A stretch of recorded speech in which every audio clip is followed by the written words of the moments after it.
Every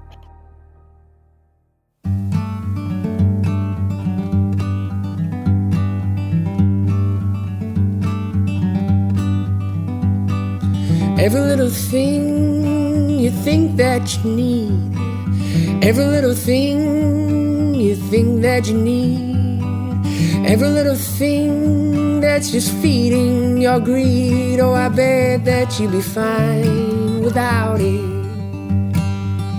You're listening to the Minimalist Podcast with Joshua Fields Milburn and TK Coleman, recorded live at Earthing Studios in sunny California. Yes, or cloudy California today. Raining California, Bam. I know you were at your jiu-jitsu class and it was raining on you when you left, I think? Yeah, it was right after I got home. I heard rain pour down and I went, what is that? Opened my window and went, I'll be darned, it's raining. Ah, yes. Well, thank you. And hello, everybody who's tuning into this today on this show. We're talking about the most effective ways to handle conflict.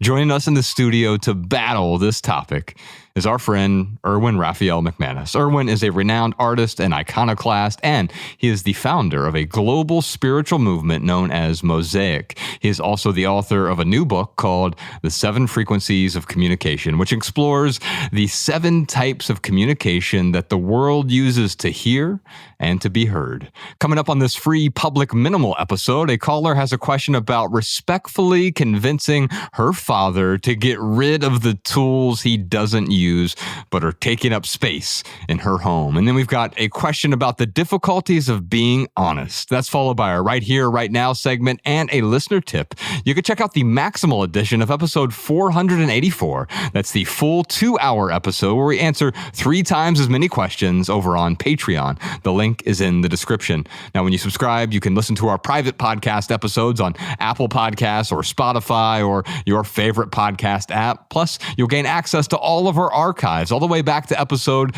001. That's a full decade of podcast archives. By the way, big thanks to our patrons. Your support keeps our podcast 100% advertisement free because sing along at home, y'all. Advertisements suck. Let's start with our callers. If you have a question or a comment for our show, we would love to hear from you. Give us a call. Our phone number is 406-219-7839, or you can email a voice recording right from your phone to podcast@theminimalists.com. Our first question today is from Laura. Hi, Minimalists. This is Laura from Sedona. I just started listening to your podcast last week, and I'm hooked. I'm not a Patreon subscriber yet, only because I recently found you, and I'm currently going through my subscription cleanup process, canceling ones I don't use, so I can support yours very soon. I have a complicated garage clutter situation. I recently went through a divorce, and while my ex-husband has mostly moved out, he still has tools and other things left behind. He was more of a tool collector than a user, so a lot are in perfect condition, but they have been sitting there for months now. On top of that, my dad moved in with me while going through cancer treatment. He's retired now, but spent years doing maintenance and handiwork, so he brought an overwhelming amount of tools and materials as well as random parts. He's never been one to keep things tidy and has duplicates of almost everything. The thing is, even though he's retired, he still likes to have them around. He's helped me out so many times with repairs, and I know it gives him a sense of purpose. I really want to completely redo the garage floors, paint, cabinets, etc., but I feel like I need to clear things out first. At the same time, my dad has already had to give up so much, his independence, his retirement plans, and I don't want to take more away from him. How do I approach this in a way that respects his feelings, but also allows me to reclaim and organize the space? And it's not just the space, it contributes to my mental clutter, seeing it every day, not just the physical aspect of it. I would love your advice. Thank you so much. Bye-bye. Now, Erwin, you've been on the show a few times now, and I want to really bring you into our world with this episode because we get a lot of questions around clutter, but this isn't really a clutter question. It's a conflict question in a way.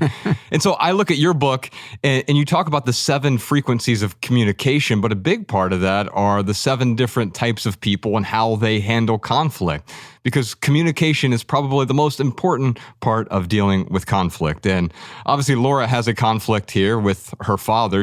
Her father may not even know that there is a conflict yet, right? Yeah. And so when you hear this question, she's talking about, well, maybe I feel like I should clear the things out first, but then also I don't want to offend my dad. I want him to feel good. And what observations do you have for her situation?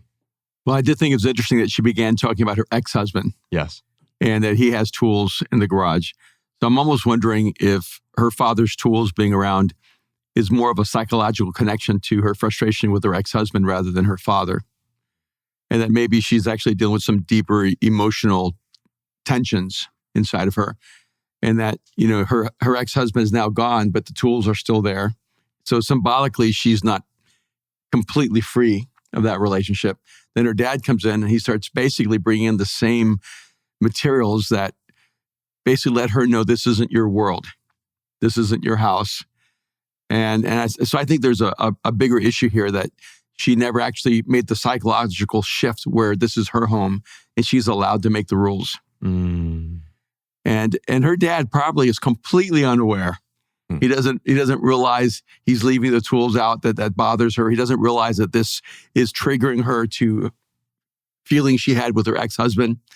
I think the best thing for you, forget the tools, is sit down with your dad and begin to have a conversation with him about what you're going through, what you're feeling, and how these seemingly irrelevant pieces of tools actually have deeper meaning for her. Yeah.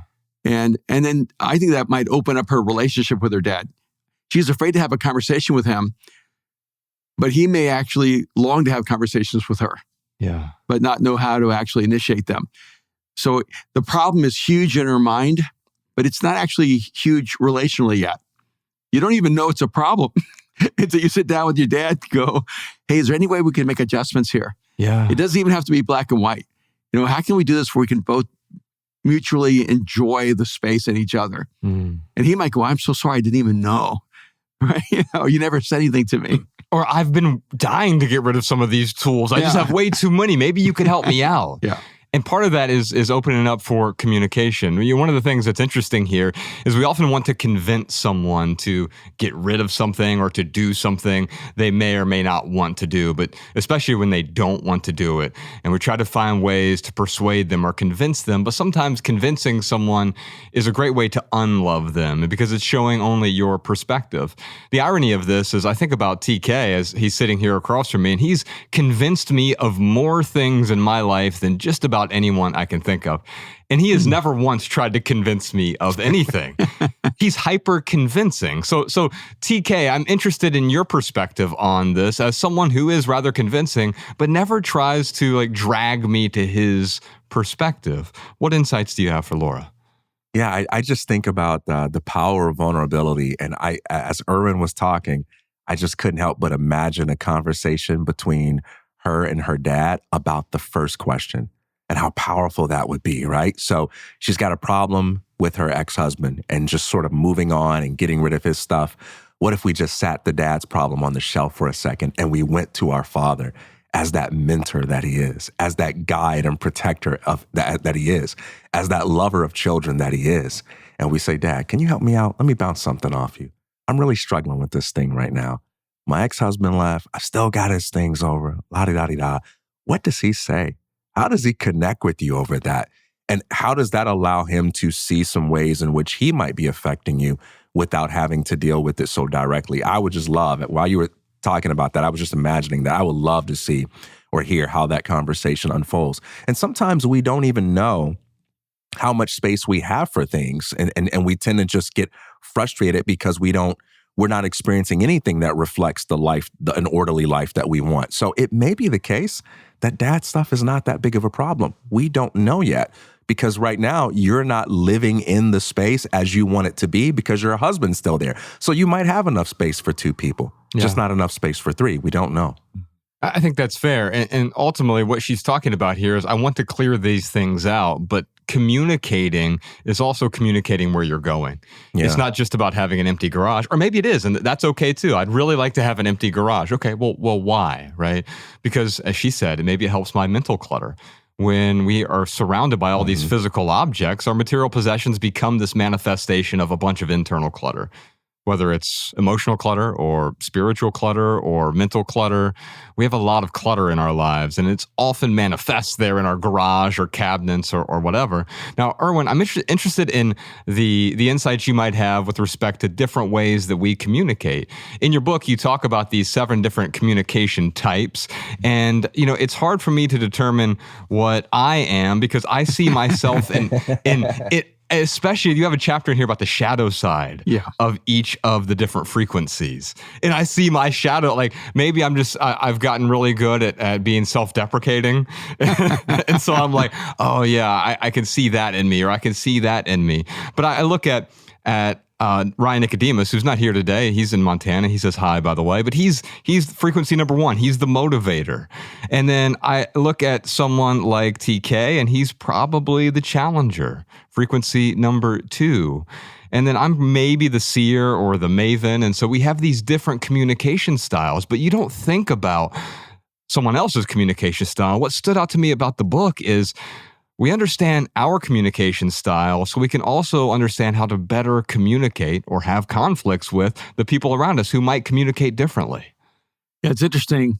I loved your expression when he said you were a challenger, because you instantly, your face challenged it.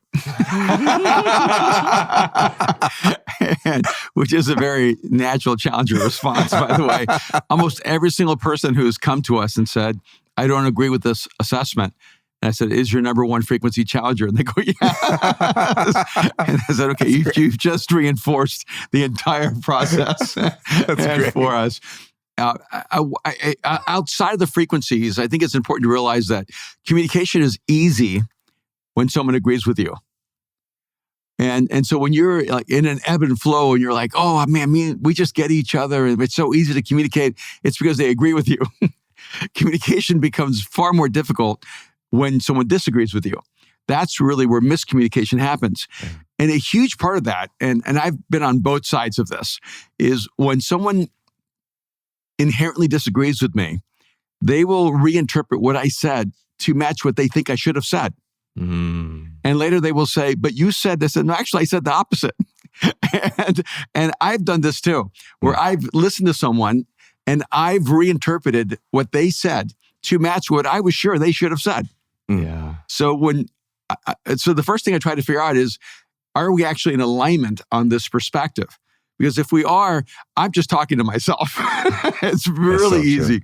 But the moment I realize, oh no, we're actually not in alignment with each other. And then I go, okay, misunderstanding is going to happen here. And so I think it's really important for me to say, what did you hear me say?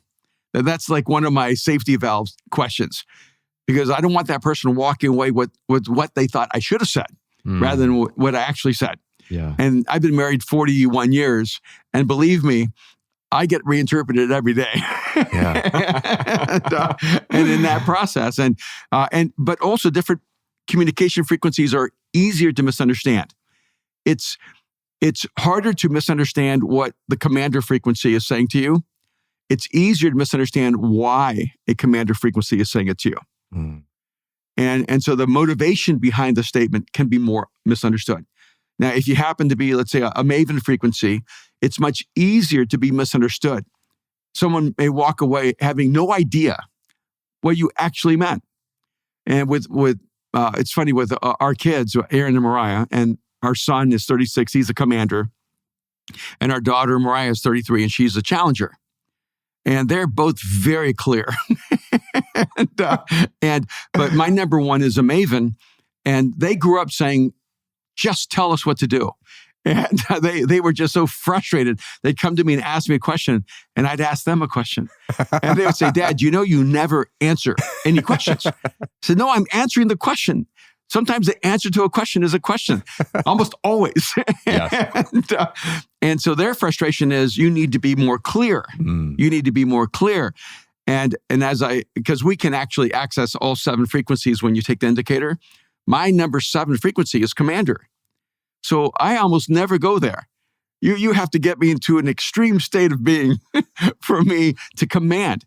But what I've realized is, even though I'm not attracted to the commander frequency for me, I'm very much attracted to the clarity they bring. And so I look at it and go, okay, you cannot afford to see that frequency only as a negative, because there are so many positive elements to that frequency that I need to bring. And the reason it's going to be harder to read you is you spend your life communicating. Your life work is communicating to the world. You listen to people every single day, and you're processing their frequencies, whether you realize it or not, and you're mirroring their frequencies. You're trying to figure out what frequency can I communicate with that person with. And so you're going to be much broader, because the 7 frequencies are not static. They're not, this is who you are, and that's where you're stuck with. No, they're dynamic. The more you actually take on the communication process as art and science, the more frequencies you're going to be able to access. I want to step back and talk a bit more about conflict here, because I think that's the heart of this episode, and it's understanding. Well, I think Nicodemus does a great job with this, of de-escalating conflict by listening and trying to better understand the other person in a way that allows people to be more charitable toward him and maybe not intentionally misunderstand him. And one of the things that happens if someone tries to belittle me or is becoming, and they may not even realize it, it's just a pattern that they have, and then I'll just ask them to repeat themselves. Like, if they're like, I really don't like what your hair looks like today. I'm like, what did you say? And all of a sudden there's like a retreat. There's like, oh wait, I realize I sound like a real jerk right now, right? I sound like a total dick being like, and it breaks our pattern, right?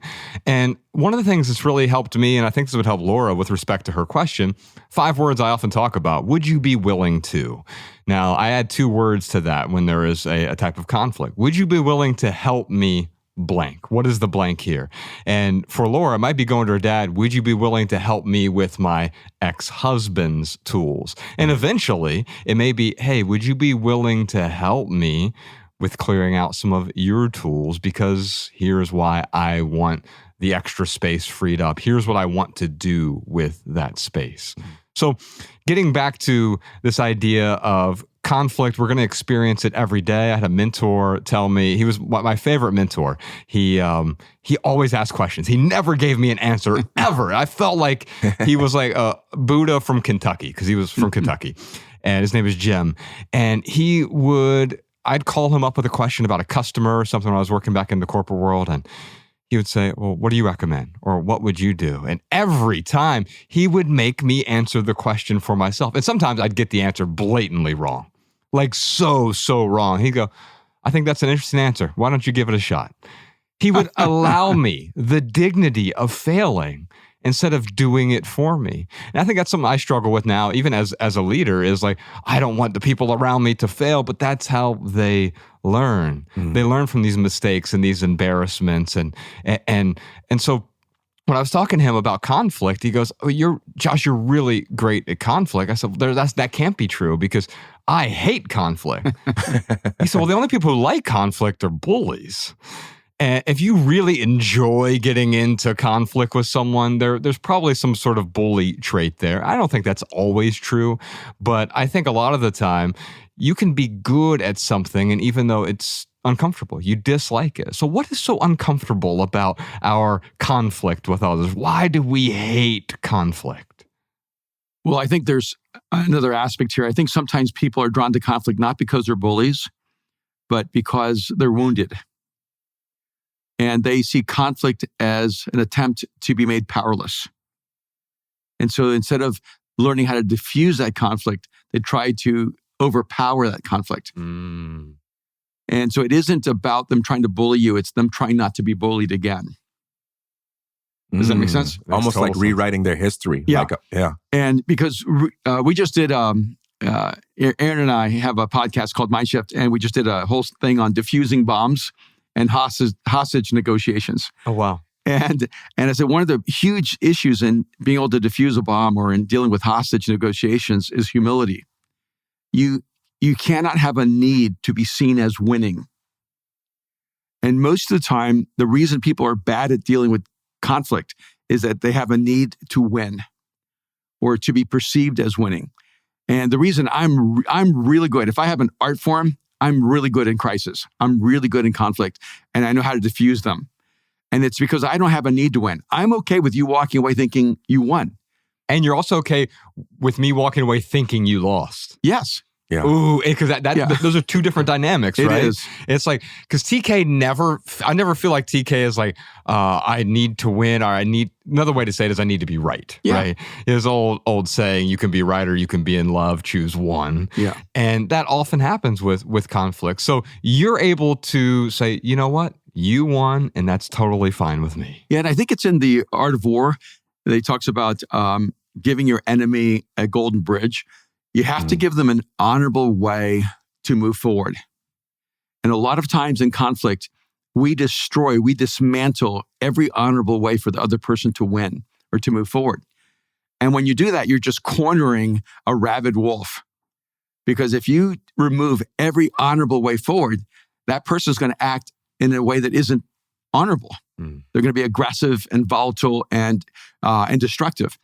And so I always look for a way to create a win for that person, even if they feel that they've stepped on my head and it's a loss for me. Wow. And I remember once I read about this philosopher theologian that was looking out his window in the Swiss Alps, and he saw two goats, and one ram was coming down, one ram was going up, and they were on this very, very thin ledge. And he wondered how they would resolve this. And the ram that was going down got on all fours and lowered its head. And the ram that was going up walked over him and then kept going. And in that moment, he was writing about this is what humility looks like. The person that was higher, the one that was higher actually lowered himself so the one that was lower could go higher. Yeah. I think that's one of the psychological frameworks you have to have with conflict resolution. I'm not trying to win. I'm trying to help you win. It just shifts everything. It's the same way when you're dealing with, in a sense, like hostage negotiation. Because what you're looking at is you're looking at someone who wants their outcome at the cost of everyone else. And sometimes in life, you do have that. It's very hard because you have a person who doesn't want to win-win. They need that win-lose. And you have to help them realize. So you can't say, look what you'll do. Look at all the people you're going to harm. Look at the outcome or consequences, because all they're thinking about right now is themselves. So you have to help them see that hurting other people will actually be their worst choice for them. And a lot of times what happens is you don't want to help that person have a win. You don't want them to walk forward feeling like, okay, I got what I wanted. But if you don't find a way to help that person get what they want without harming anyone else, you're actually going to have a worst case scenario. Yeah. No one likes a sore loser, but we especially dislike sore winners. People who gloat, right? People who, yeah, look, you lost. Look, and we like it in a sports context, maybe. All three of us are basketball fans, and so it's great to see Steph Curry put someone to sleep in the fourth quarter. Like, that's fun to watch. But if you see him doing it and they're down by 40 points, you're like, what the heck are you? And he wouldn't do that, right? And yet we don't want to feel like the other person has won and we have lost. But if you're willing to let that go, if you're willing to set that down and realizing that if you win but they lose, then maybe you also lost, or you lost as a couple. I think about this story. I was in a sauna with a Native American in Montana from the Blackfoot tribe, and we were near a swimming pool, and he's looking out the swimming pool. He goes, I don't understand you Americans and your competition. I'm like, what? He goes, you always need to win. And I'm like, what do you mean? He goes, well, in my tribe, that if someone else in the tribe loses, then I lose.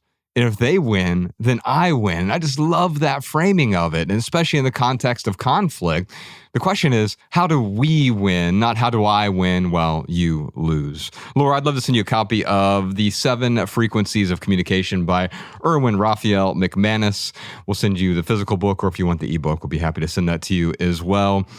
Before we get back to our questions, Malabama, our callers, What time is it? You know what time it is. It's time for the lightning round, where we answer the Patreon community chat's question of the week. Yes, indeed. Now, Erwin, you might remember during the lightning round, we attempt to answer questions with a short, shareable minimal maxim. You can find this episode's maxims in the show notes at theminimalists.com/podcast and every minimal maxim ever at minimalmaxims.com. We'll also deliver our weekly show notes directly to your inbox, including 7 new maxims every Monday for free if you sign up for our email newsletter at theminimalists.email. We'll never send you spam or junk or ads, but we will start your week off with a dose of simplicity. What is the question of the week this week? What's the hardest thing about being honest? Oh, what is the hardest thing about being honest? TK, before we get to our pithy answers, I do want to hear from Erwin, but first I want to hear from some of our simpletons here. Alabama, what did our listeners have to say? Stephanie said, for me, the hardest thing about being honest is being misunderstood. I pride myself on communicating clearly, but I often struggle when what I'm communicating isn't being understood, especially when it's by a loved one. Now, Erwin, this feels universal. Why do we humans hate being misunderstood? Oh, we shifted the question from why are we afraid of being honest? We'll get back to the honesty. but Stephanie's like, hey, the hardest thing for me about being honest is I don't want to be misunderstood. There's something there, and you even mentioned being misunderstood earlier. There's this, I just want to be understood, and I'm willing to drag you through hell and back just so that you understand me. Well, I think the primary fear when we say we don't want to be misunderstood is we do not want people to impose negative intention behind our thoughts or actions. It's not that we're worried about the information being misunderstood. It's that we're worried about our motivation being misunderstood. And I think that's really where, for us, the trauma comes in. I've been so misunderstood. No one that says, oh, my favorite color is red, not blue. I'm so misunderstood. Right. And what we're afraid of is you did that because. And it's always because of a negative reason. If a TK, if I'm like, TK, he's drinking tea because he really cares about me. Like, he's not going to care about that type of being misunderstood. But if I'm like, he's drinking tea because he's not a good person, good people drink coffee. You're like, well, wait a minute. Now you misunderstand me. That makes a lot of sense. It makes a lot of sense. Even if I had coffee in this cup, you're like, he's drinking tea because he loves me. I'd be like, yep. Keep on misunderstanding. Well, that's a good point. So being misunderstood has a lot to do with what you're misunderstanding someone about. And that gets back to the initial question here about the most difficult thing about being honest. Sometimes when we're not honest, it's because we're afraid of being misunderstood. What else do we have? Ariana said, I've spent most of my life learning how to read the nuances of the people around me and figure out the best response at all times. While I've overcome most of my social awkwardness and can even mask myself as an outgoing extrovert, the result is that I cannot stay connected to the moment, to myself, or to my surroundings when anyone is in the room, even if we are not interacting. So, Erwin, what do we do when people tell you that they find it really difficult to be present around other people? Yeah, the way he began his question was he's developed reading people, and my immediate thought was you need to develop listening to people, not reading them. Because if you're trying to just, quote, read people, you're trying to gain a social advantage. But if you're listening to people, you're trying to make a human connection. And so I think the key of being present is don't focus on the outcomes. Like a lot of times in like mixers, people are trying to find business partners, or they're trying to find a new contractor, they're trying to find someone who can help them scale. And all they're doing is looking for what someone can do for them. And really the best connectors are the people who aren't trying to find anything except human connection. And then in those human connections, you get the serendipitous effect of, and we can help each other like this. And so I'd say focus on the value of people. Don't read people, listen to them. And then if you have a great ability to read people, because the only people you really need to read are the people who are trying to mislead you. Okay. And so if you are almost hyper vigilant, you think everyone's trying to mislead you, then you're trying to read the whole room. I don't even try to read Josh. You know, I just listen. I just absorb, in a sense, your essence, your presence. Like, there's no sense I need to read him. Got to figure out what's going on here, right? Size him up. Yeah, I don't need to size you up because you just are who you are. And so it's very easy. And I think the connection is more important. Yeah. Well, you also show up with a real spirit of service as opposed to what can I get from you? It's how can I contribute beyond myself in a meaningful way? And I think that shows. It also, the paradox of that is people then want to contribute to you, right? Yeah. Because they feel like they're seen, they feel like they're heard, they feel like they're helped. And they're like, well, I want to help those who also help me, right? Yeah, example of his humility. When I first met him, you were filming the documentary, and I was so pumped up. I was like, I read your book, Seizing Your Divine Moment, years ago, and it changed my life. Like, this is the first time I've actually met an author who wrote a book that changed my life. And he goes, oh, this is my first time actually reading somebody who read one of my books.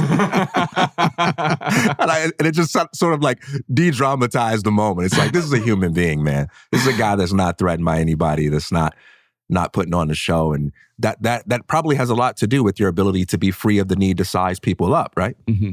Yeah. Yeah, I think there's something special about someone like Erwin showing up and not being filled with the self. We call it the ego, which is like the false self, right?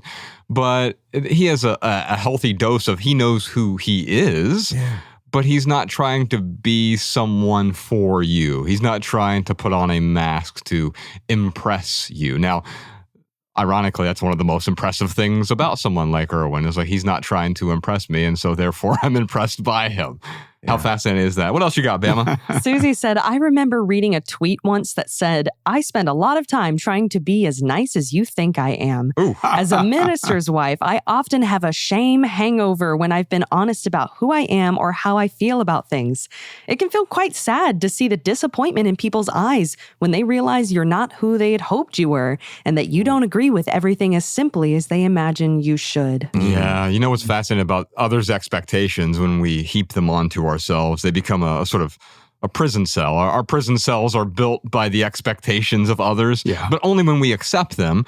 Now, Erwin, I'm interested, what do you do when you disappoint someone? You mean, I just call that like Tuesday.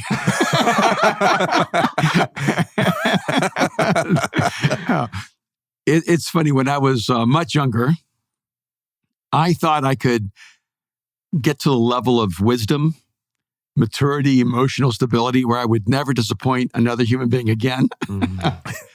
And I still have not achieved. 1 year away. That status yet.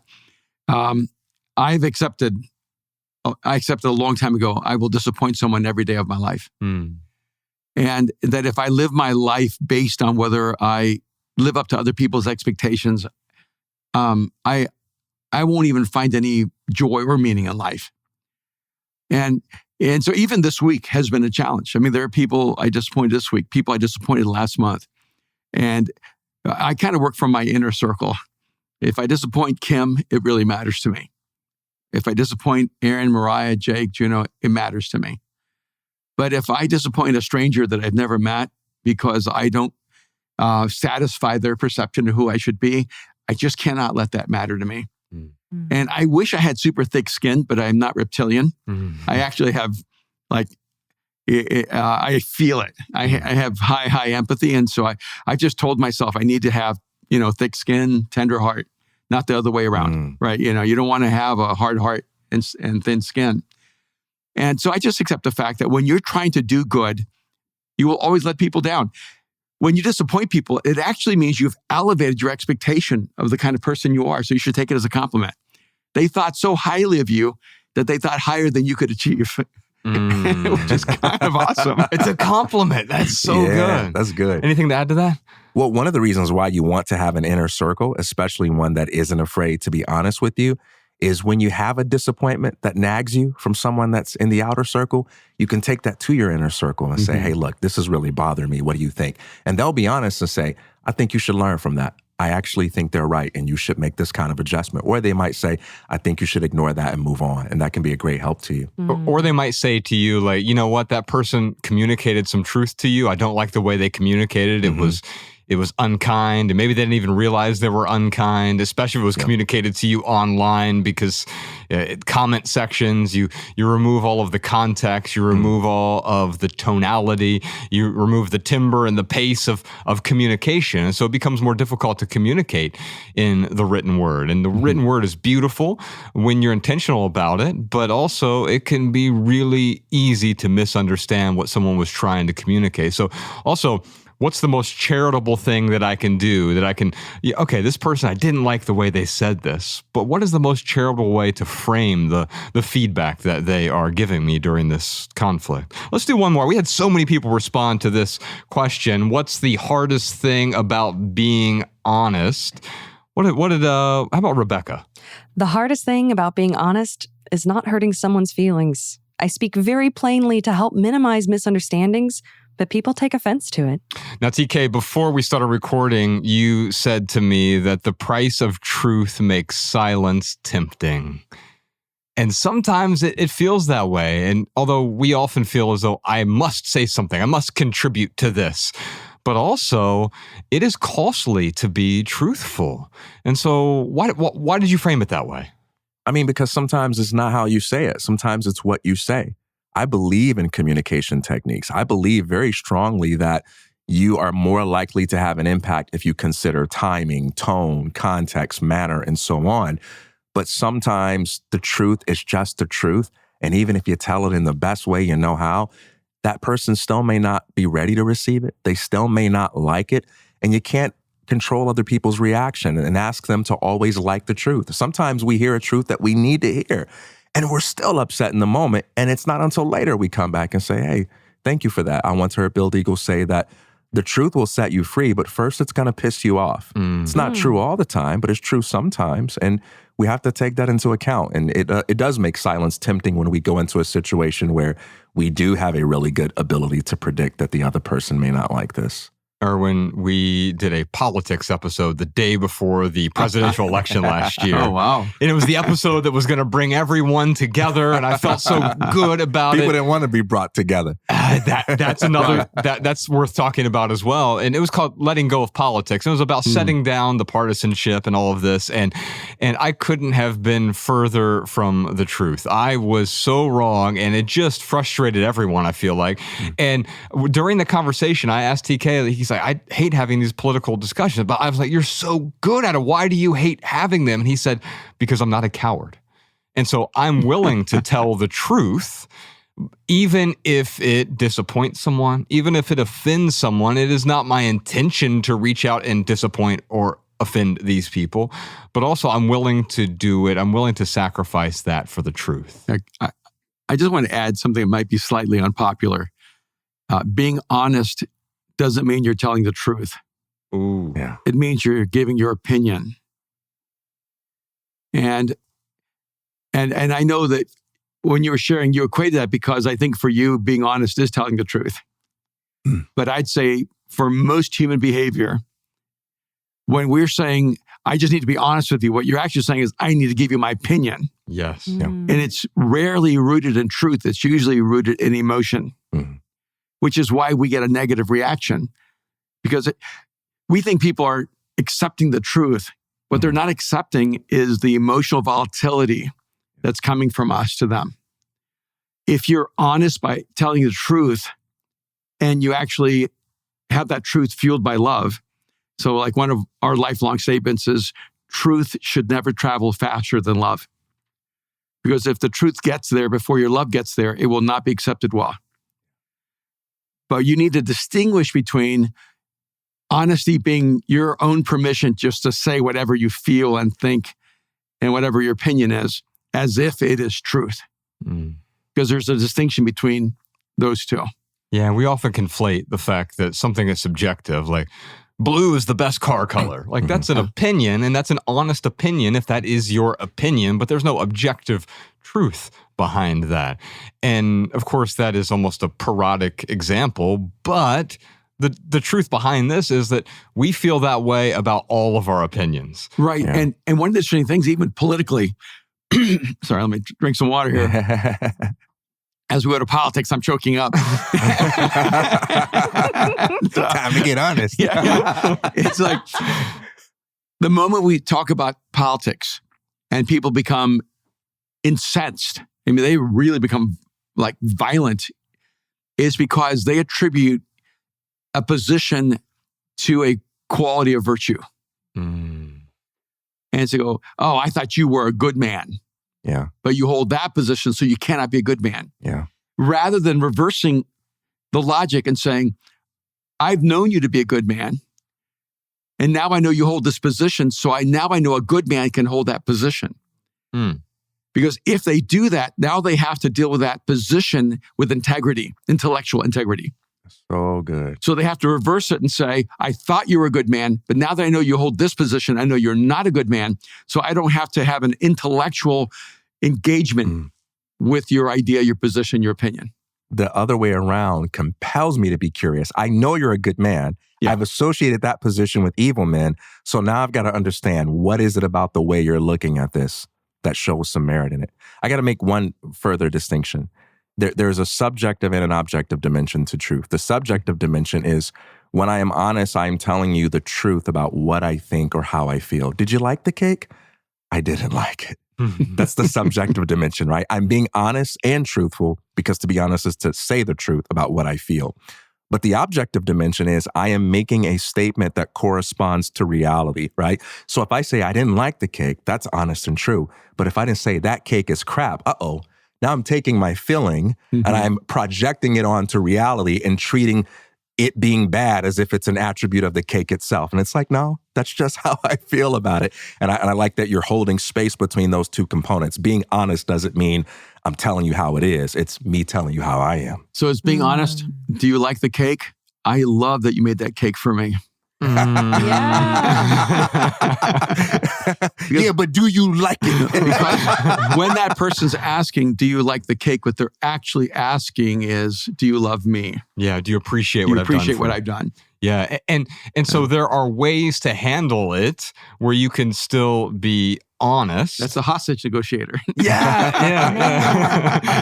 I feel bad that I feel like I'm dealing with a hostage situation just because you baked me a cake. Okay, I got to push back though. I got to be the challenger here. Okay. Because I am naturally inclined to be that guy. When you say, do you like the cake? I love that you made it for me. I was like that when I was 5. And it's as if God was sending me people to be like, nah, brother, tell me if you like the cake. Don't BS me with that. So I'm curious, speaking the truth in love, when someone pushes back and they're like, no, did you think the cake tastes good? What do you say? You move from objective to subjective. Yeah. You don't say that cake is terrible. That's objective. Yeah. Subjective is, I don't know why, but the flavor didn't work for me. Yeah. And I learned this the hard way because I did not like a lot of food growing up, and my mom did not enjoy me. and one day we had this guy come over. He was a semi-professional tennis player. She put some food on the table. He ate and he said, "I'm so sorry. My taste buds haven't developed to this level yet." I don't know if that's an insult or a compliment. And my I'm mom gonna start said, using that on TK for everything. She goes, "That's perfectly okay." And I'm like, wait a minute. What just happened here? This is a sleight of hand. I've been telling you this is terrible for a long time. Hey, you just set me free. Now I'm going to get something off my chest with Josh right here. Hey, it's not LeBron, it's me. No, it's LeBron, bro. Come on. Don't gang up on me. He's a Clippers fan.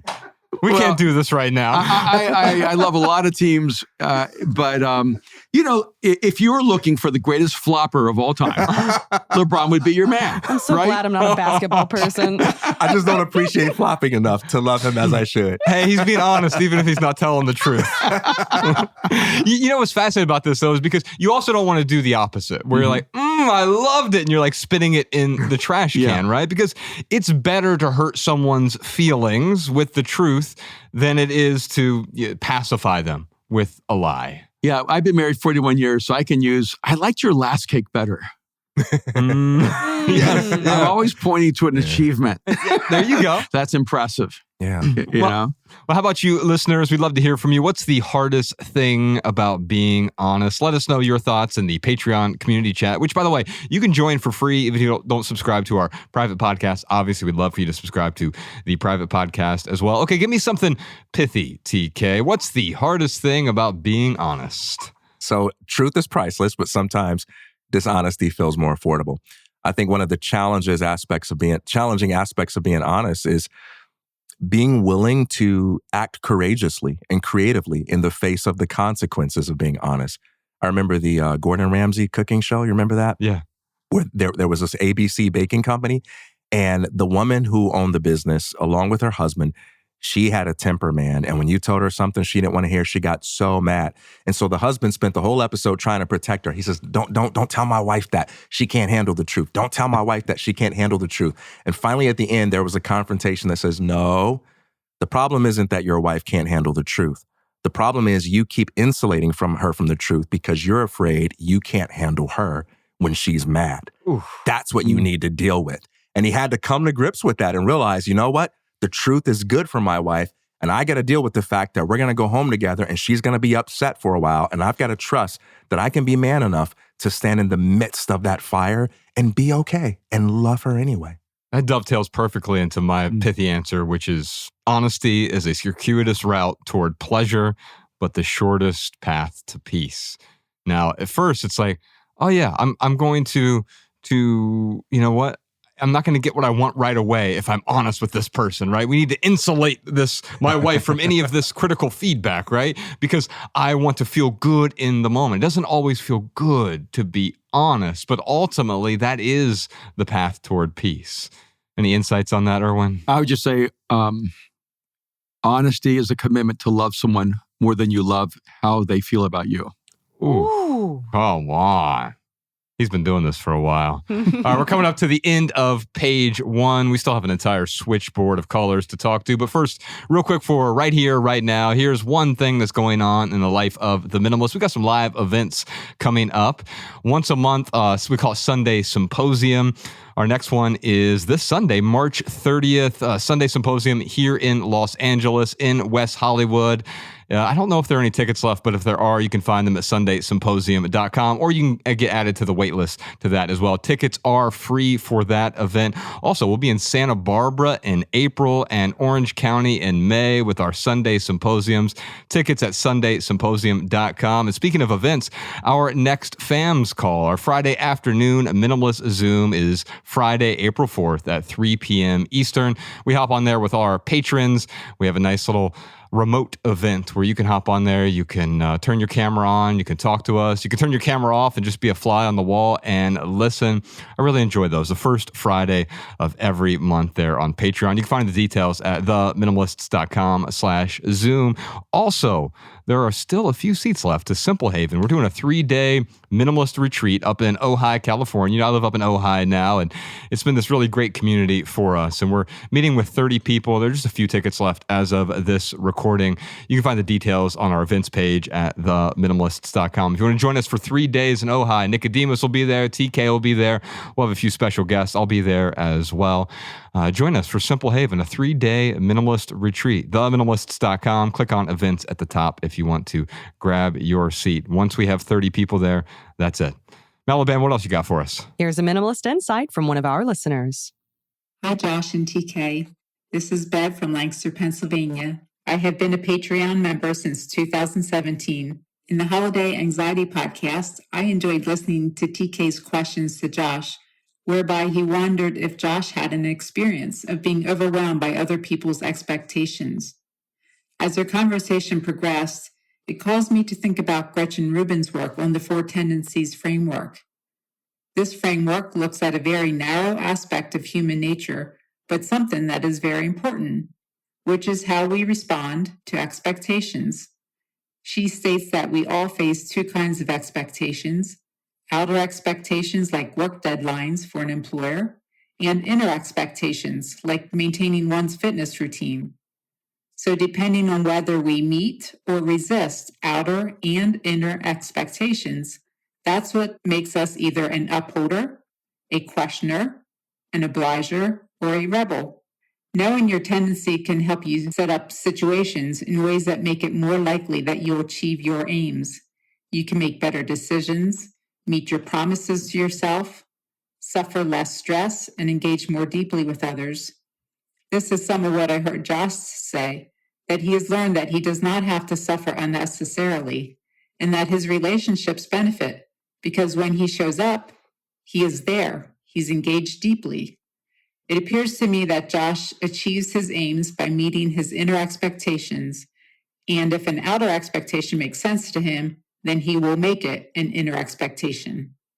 This is an example of a questioner within the 4 tendencies framework. As for TK, it appears that he might be in the obliger or upholder tendency, whereby he meets outer expectations. He stated he is not as comfortable to saying no to the degree that Josh says it, and he is aware that saying yes might lead to long-term resentment and relationship deterioration. Thank you for inviting me to share these observations. Bev, thank you so much for that thoughtful observation. And we'll put a link to Gretchen Rubin's book in the show notes as well if people want to check it out. For anyone else who has a listener tip or insight about this episode, send a voice memo to podcast@theminimalists.com so we can feature your voice on the show. Up next, we got a whole lot coming up on page 2 and page 3. But first, let's take a quick pandiculation break. We'll be right back. All right, that's the first 39% of episode 484. We'll see you on Patreon for the full Maximal edition with Erwin Raphael McManus, which includes answers to a bunch more questions. Questions like, as I change my life, why do I find it more difficult to communicate with the people around me? And how can I help my child heal the wounds caused by her narcissistic father? And how do our emotions get in the way of communicating with others? Plus, we have a million more questions and simple living segments over on The Minimalists' private podcast on Patreon. Big thanks to our friend Erwin Raphael McManus. His new book is called The 7 Frequencies of Communication. He also has a frequencies assessment that he has on his website at erwinmcmanus.com. We'll put a link to both of those in the show notes. You can check out his podcast as well.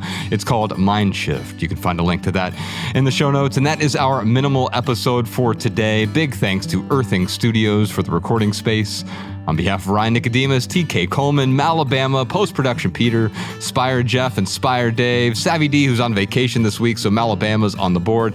We also had a beautiful studio audience here. Beulah was here, and Joe Smith was here as well, and the rest of our team. Big thanks to you. I'm Joshua Fields Milburn. If you leave here with just one message, let it be this: love people and use things, because the opposite never works. Thanks for listening, y'all. We'll see you next time. Peace. Every little thing you think that you need, every little thing you think that you need, every little thing that's just feeding your greed. Oh, I bet that you'd be fine without it.